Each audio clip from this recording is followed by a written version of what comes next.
Bueno, Samir, contanos un poco de qué se trata tu puesto dentro de Lenovo.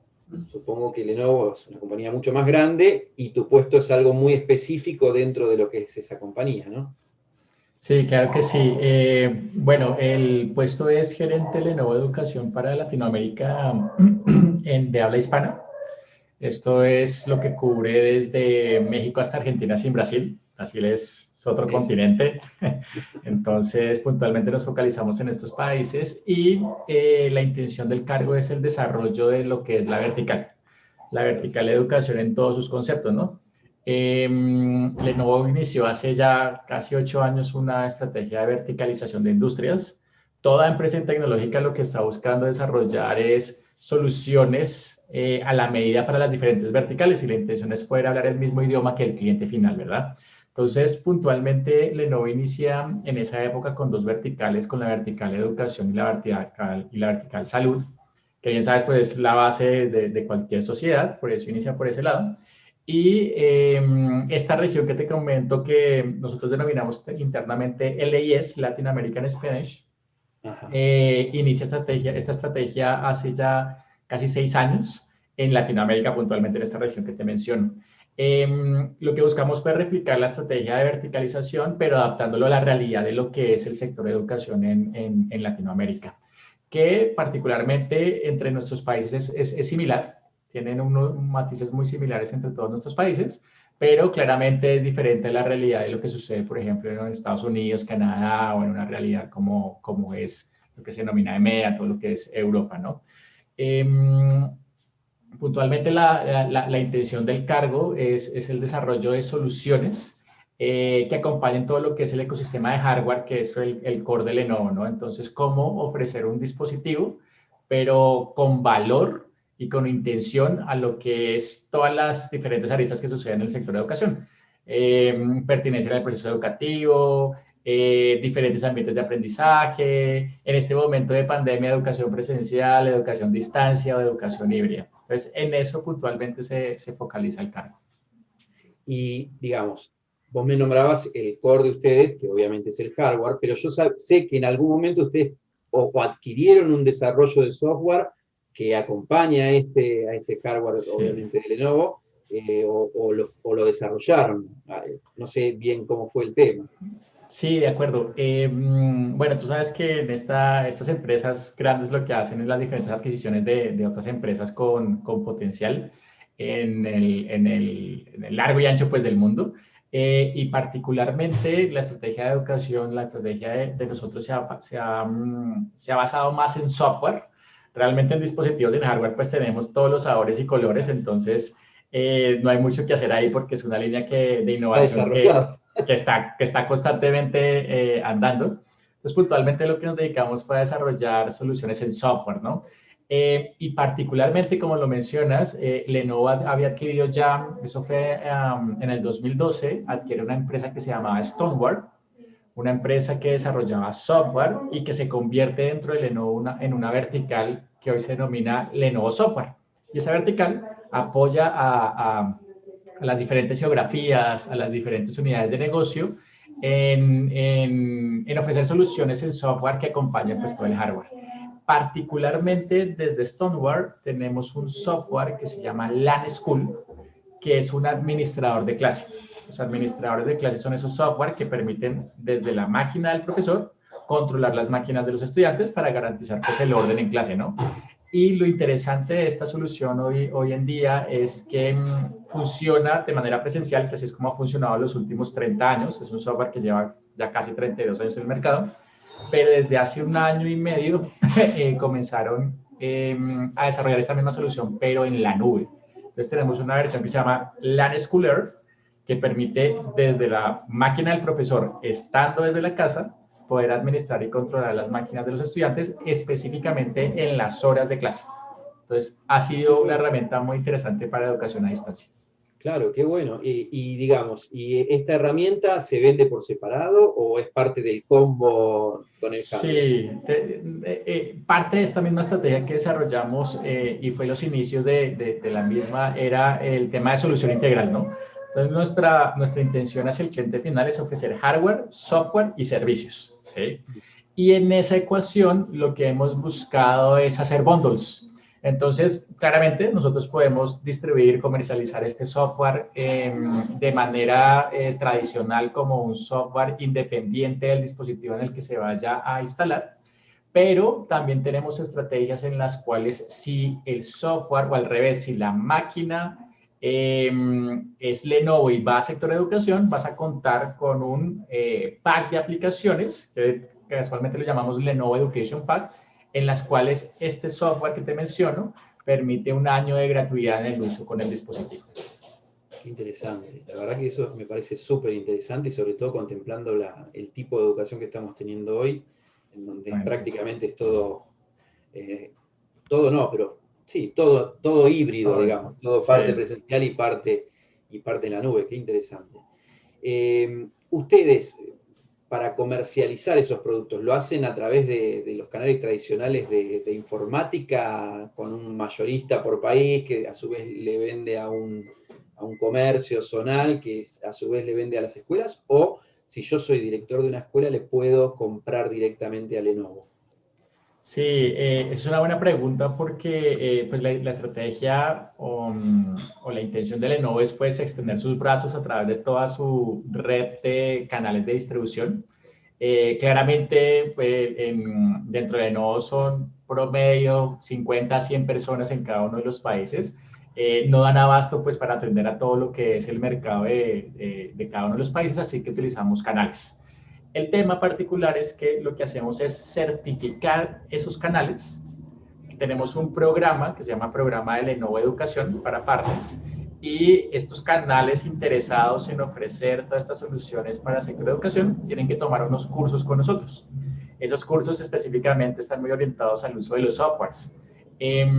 Lo que buscamos es entrenar y garantizar que el canal tenga el conocimiento para ofrecer el producto y para desplegar el producto también, ¿no? Para acompañar al cliente final en caso que sea necesario. Entonces, hemos desarrollado un programa. Tenemos alrededor de 80 canales en toda la región, en los diferentes países, que hacen esta tarea pues, de ofrecer. Y el valor agregado para esos canales que se certifican con nosotros es que pueden ofrecer, son los únicos que pueden ofrecer esos valores agregados en gratuidad. Ese combo solo lo puede ofrecer un canal certificado de Lenovo Educación. Ah, muy interesante. Y es decir, entonces, las escuelas o los gobiernos, supongamos que viene un gobierno y quiere un gobierno provincial o estatal y te quiere comprar, la solución tiene que ir a esos canales.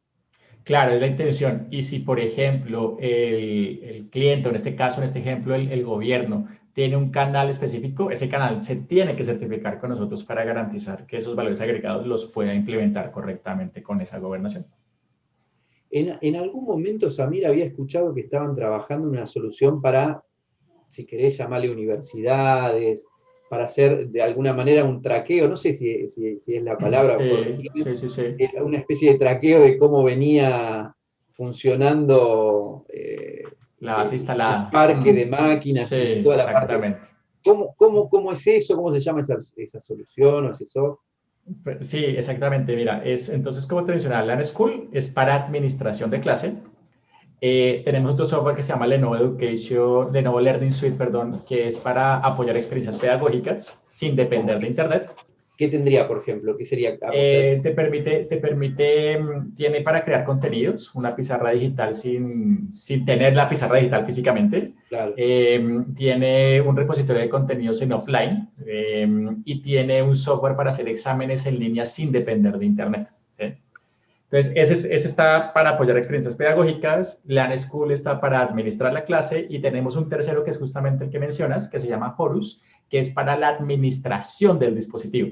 Entonces, tenemos el dispositivo en sí, la administración de clase y todo el concepto de apoyo pedagógico. Este que te menciono de administración de dispositivos Horus, lo que permite hacer es inteligencia de negocios. Cuando hablo de inteligencia de negocios es que está recopilando el uso del dispositivo, tanto en hardware como en software. Entonces vas a poder ver de manera remota en una plataforma centralizada con gráficos muy intuitivos, vas a poder ver cuántas máquinas tienes, dónde están, qué aplicaciones son las que más usan los usuarios, qué aplicaciones son las que menos usan, que también es una variable muy importante, porque hay muchas aplicaciones que tú estás pagando como cabeza de una escuela, de una universidad, y no tienes ni idea si lo están usando o no. Entonces, ese tipo de cosas permite hacer y maximizar los presupuestos de la institución. Te permite categorizar las aplicaciones. ¿Eso qué uso tiene? Eso tiene un uso de saber la pertinencia del dispositivo más hoy en día en este tema de pandemia, ¿no? Porque imagínate un parque tecnológico de, no sé, 10.000 máquinas. O hablemos de una gobernación, del Ministerio de Educación, 400.000 máquinas. Son muchísimas. Entonces, cada estudiante instala las aplicaciones que quiera.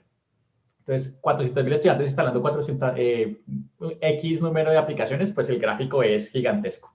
Entonces, lo que te permite esa categorización es decir, de todas esas aplicaciones, cuáles son aplicaciones para educación, para productividad, para navegar en Internet, para ocio, para videoconferencias, y te sale un gráfico mucho más fácil de leer, donde tú vas a poder medir la pertinencia del uso del dispositivo, saber si el dispositivo se está utilizando en un 90% para ocio y el 10% para educación o al revés. Y ahí puedes hacer esas medidas como tal. Entonces, eso es desde analítica de datos. Tiene otra funcionalidad, puntualmente hablando desde lo que decía el administrador, permite hacer geolocalización del dispositivo, saber en tiempo real dónde está, permite bloqueo del dispositivo de manera remota. Imagínate que lo perdieron, el estudiante lo perdió o lo robaron. Entonces, la próxima vez que esa máquina se conecte, uno pues por el serial sabe qué máquina fue, se identifica, se bloquea desde la plataforma y la próxima vez que la máquina encienda, activa el agente y bloquea la máquina sin poder pues dar uso de ese. Y tiene otra variable muy interesante y es que tiene un control parental. Y control parental es otra de las particularidades que empezaron a crecer en esta época de pandemia. Y es que, pues ahora le estamos entregando dispositivos a niños desde los 4 o 5 años, porque pues es la natural en este momento, ¿no? Es la única forma, es la ventana para poder mantener la clase. Entonces, cuando entregas un dispositivo, pues le das acceso a una herramienta muy potente que es la búsqueda en web. Tú pones cualquier palabra, así sea por error, en Google y si tú no tienes activo el filtro de contenidos, pues te sale cualquier tipo de contenido que te puedas imaginar. Entonces, lo que busca este control parental es activar forzadamente siempre el filtro de seguridad de los buscadores, garantizando que cualquier búsqueda, por muy directa que sea la palabra, de todas formas te filtra contenido pertinente para un estudiante de esa edad. Y en el mundo Android, que también es otra realidad en esta nueva educación que estamos viviendo, por tema de dar mayor número de dispositivos o cubrir mayor número de estudiantes con dispositivo, en vez de dar una laptop, dan una tablet, ¿sí? Entonces, Horus también funciona en tablet y este control parental, además de pues, todo lo que te mencioné, también permite hacer filtro de uso de aplicativos, que en el mundo Android es mucho más riesgoso, porque como tú conoces, pues nosotros en nuestros dispositivos, Tinder, todo lo que sale del Play Store, se puede restringir para que así lo descarguen, cuando le das clic no permita abrir. Entonces, ese es Horus puntualmente que como ves, administra el dispositivo, pero hay no un concepto de pedagogía ni nada. Es el dispositivo per se,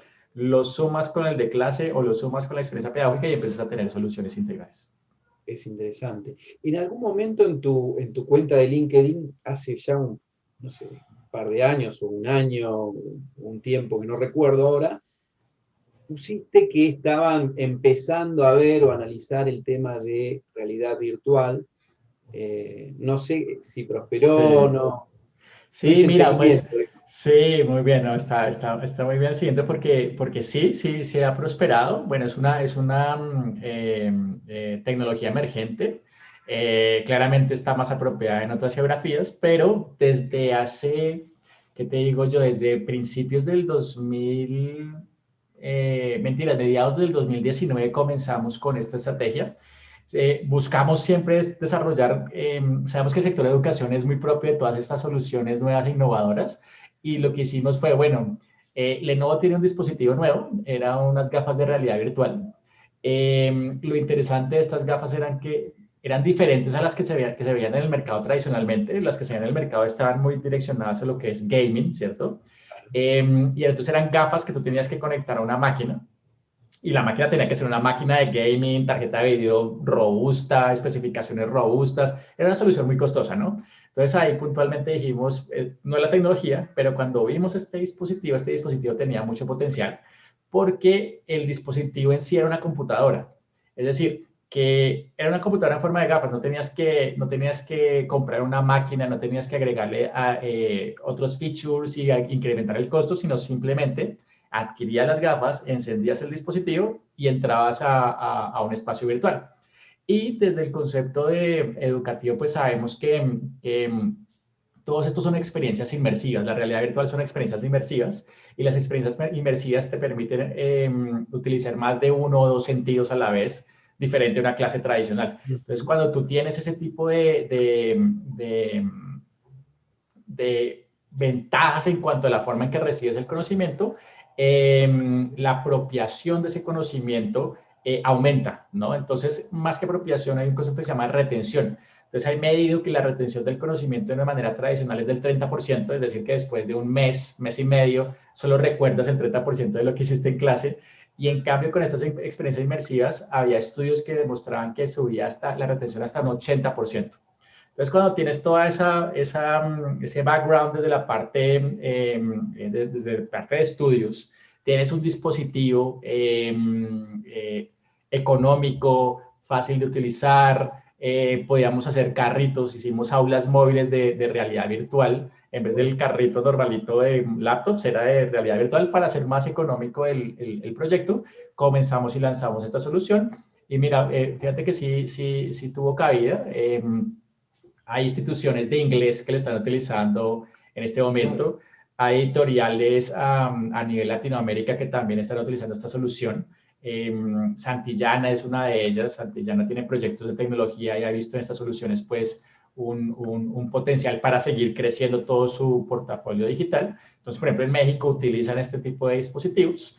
Y asimismo hay escuelas, hay colegios que los han adquirido puntualmente para ellos. Entonces, lo están utilizando para consumo de contenido en colegios y en universidades lo están utilizando más para desarrollo de contenidos. Entonces, estas carreras que desarrollan todos estos espacios virtuales, utilizan los dispositivos para probar que la aplicación que desarrollaron pues corre perfectamente. Entonces, esos son los ambientes que hemos encontrado. Y este año puntualmente estamos lanzando un nuevo dispositivo, se llama Mirage VR S3, que es la siguiente versión del que teníamos el año pasado, que se llamaba Mirage Solo. Entonces, sí, seguimos adelante con esta solución. Estamos buscando ser pioneros y vamos a ver hacia dónde va todo este tipo de nuevas tecnologías en Latinoamérica. Es cuestión de ir dando pasos. Después, hay veces Exactamente. que te vas enterando sobre la marcha la Totalmente. recepción que tiene, la efectividad que Totalmente. tiene y demás. Vos ya hace un tiempo, como bien nombrabas, tenés un recorrido en la relación de la tecnología o del mundo tecnológico y su impacto en el ámbito educativo. ¿Qué cosas o qué aspectos a nivel positivo podrías destacar? Y después, la siguiente, ¿qué barreras te encontraste como empresa y su relación con la tecnología? Y su relación con las escuelas. Sí, mira, en parte positiva, o comencemos por la parte negativa realmente. La apropiación tecnológica del sector de educación pues no ha sido sencilla. Barreras, y lo explica la teoría, hay una tercera revolución industrial que vivimos a finales del 90, que fue el acceso a Internet. Entonces el niño empieza a utilizar, a consumir contenido de manera desbordada. Esos niños que son finales de los 90 son ya profesionales en este momento, saliendo de las universidades, bueno, todo este concepto que bien conoces pues por la época en la que estamos. Y puntualmente la particularidad que empezó a suceder, diferente a las otras revoluciones industriales, es que la clase era: el docente tiene el conocimiento, yo lo imparto a mis estudiantes, ustedes me hacen caso y si yo me equivoco, ustedes se equivocan conmigo, ¿verdad? El tema particular con la llegada de Internet es que le permitió al estudiante tener acceso a la información en cualquier lugar, en cualquier momento. Entonces, lo que decía el profesor en clase, el estudiante rápidamente iba a su celular, miraba y decía, no, profe, no es así. Entonces, se volvió como una herramienta que dicen, bueno, si ya tengo la información que era la que me daba el profesor, pues entonces, ¿qué, la clase qué? Y no, y la clase sí tiene muchísimas otras cosas, variables, desde lo que es la metodología de aprendizaje, lo que es la educación pues, presencial, todos estos conceptos que, pues, que no son solamente de ver el contenido teórico en una pantalla, ¿no? Pero sí generó esa disrupción que no se había tenido en las otras revoluciones industriales, ¿no? Entonces, el problema que empezamos a identificar es que el docente inmigrante digital acostumbrado a dar su clase de la misma manera desde hace 30 años, pues llega alguien y le dice, pues usted no tiene que utilizar tecnología, y dice, pero usted, ¿por qué me va a cambiar mi clase? ¿No? O los que decían, bueno, voy a utilizarla, pues terminaban utilizando esas pizarras digitales como una pizarra tradicional y pues ahí terminaba también toda la innovación, ¿no?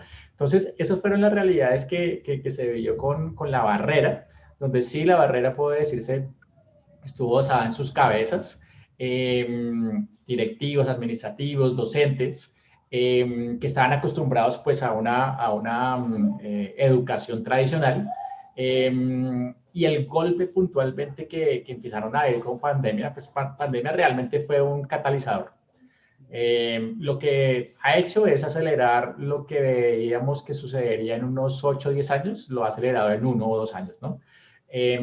Por eso es que ahorita hablan de educación a distancia, por eso es que hablan de Internet. En Latinoamérica, el 80% de salones de clases seguían desconectados de Internet.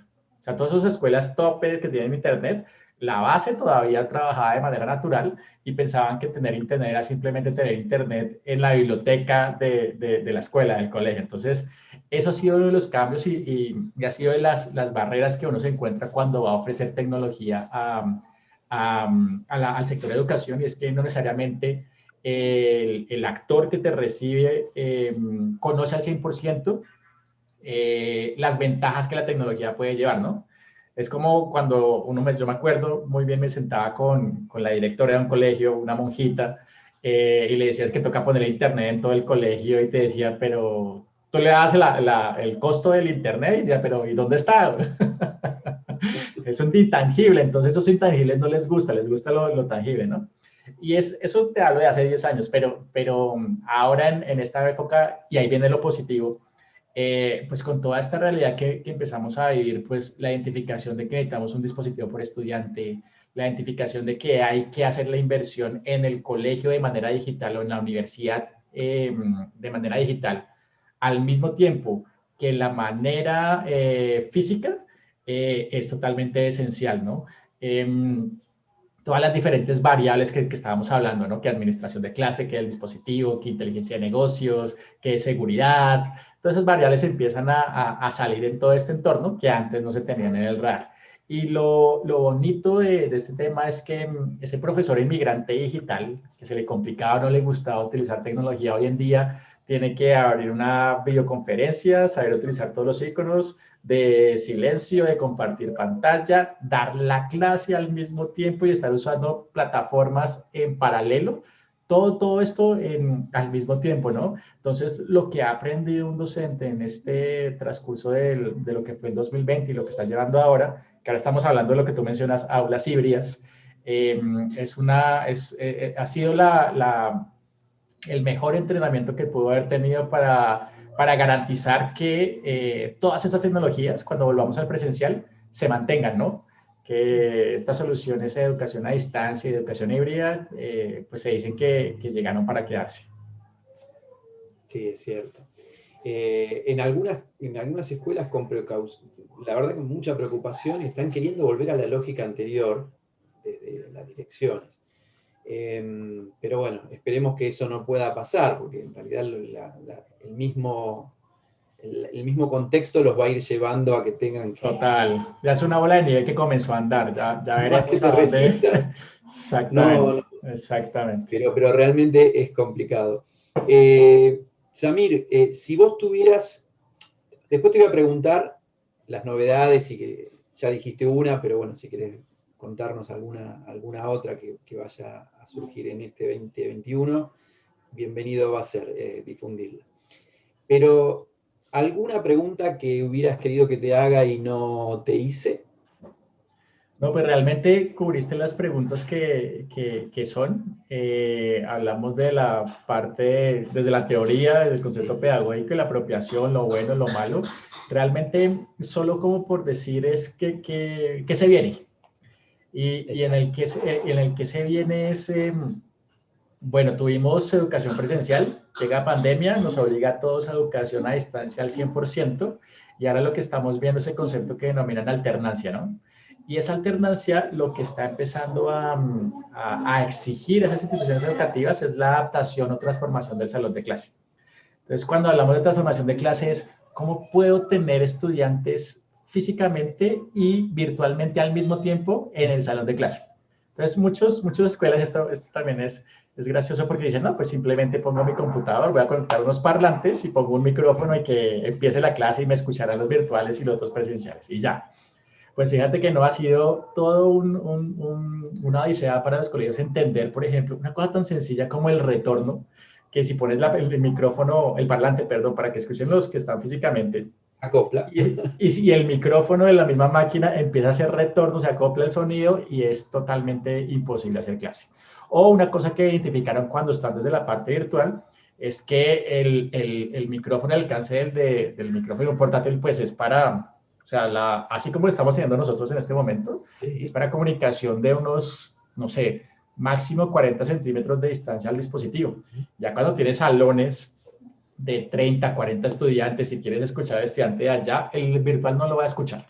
Entonces, todo el concepto de adaptación, de construcción del salón de clase para, de manera correcta, tener ese tipo de espacios de alternancia se volvió una necesidad importante para este año, que creo que va a ser el reto de las instituciones educativas, y aquí hablo universidades y colegios al mismo tiempo, a desarrollar en el transcurso del 2021.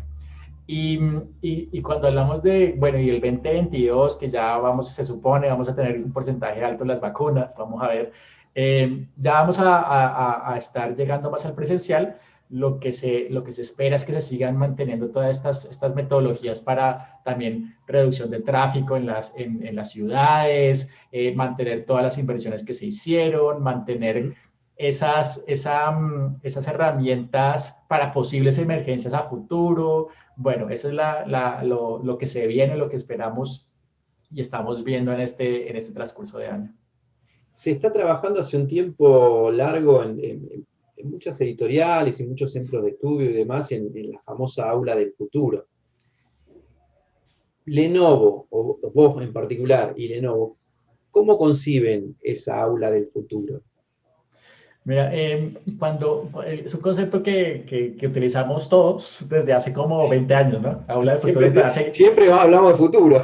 Y todavía seguimos hablando de aula de futuro. Mira mi concepto de aula del futuro es un concepto donde la tecnología es invisible. Entre más invisible sea la tecnología, más apropiada está. Entonces, un ejemplo, cuando hablábamos del salón de clase tradicional, nadie se paró a preguntar si el lápiz era una herramienta necesaria para el proceso educativo. Llevamos 20 años en este nuevo siglo hablando de si la tecnología apoya o no el proceso educativo.